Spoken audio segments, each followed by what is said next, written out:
वैवाहिक जीवन और पत्नी से संबंध पर ममता बनर्जी ने किया ऐसा कटाक्ष सुनकर दंग हो जाएंगे आप।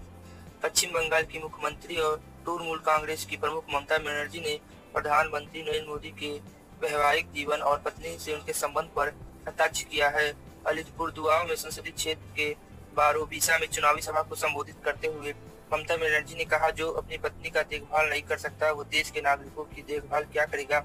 ममता बनर्जी के इस बयान को मोदी के कोलकाता के ब्रिगेड मैदान में उस बयान से जोड़कर देखा जा रहा है जिसमें उन्होंने अभिषेक बनर्जी का हवाला देते हुए ममता बनर्जी पर कटाक्ष किया था। मोदी ने कहा था कि बुआ भतीजा मिलकर बंगाल को लूट रहे हैं। प्रधानमंत्री नरेंद्र मोदी को झूठ कहते हुए ममता बनर्जी ने कहा कि भाजपा एनआरसी और नागरिकता संशोधन विधेयक के नाम पर देश के वैध नागरिकों को विदेशी बनाने की कोशिश कर रही है।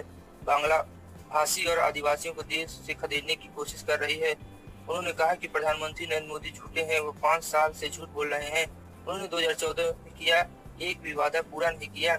एनआरसी और नागरिक संशोधन विधेयक इस देश के वैध नागरिकों को शरणार्थी बनाने की एक और चाल है।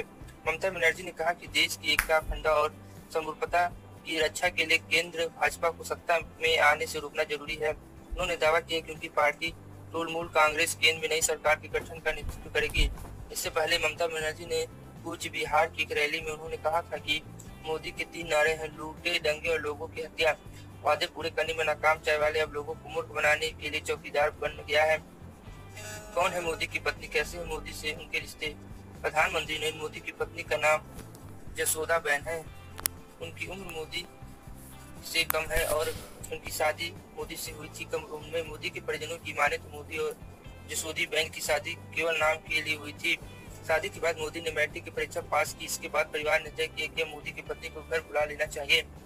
अभी जब जसोदा बेन का गौना नहीं हुआ था और वो अपने माता पिता के साथ ही रहा करती थी, यह बात सुनते मोदी ने ना कह दिया और कहा कि उन्हें वैवाहिक जीवन में कोई रुचि नहीं है।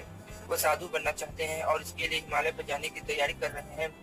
परिजन मोदी को मनाते रहे लेकिन मोदी अपनी जिद पर अड़े रहे और हिमालय की कंदराओं में जा पहुंचे और साधुओं के साथ रहने लगे। साधुओं के साथ वे ईश्वर की तलाश में दर दर भटकते रहे। हालांकि उनकी उम्र अब भी बहुत छोटी थी, लेकिन फिर भी वह जीवन के वास्तविक अर्थ की तलाश में निकल पड़े थे। उनकी छोटी सी उम्र को देखते हुए एक साधु ने उन्हें समझाया कि ईश्वर की तलाश समाज की सेवा करके भी की जा सकती है।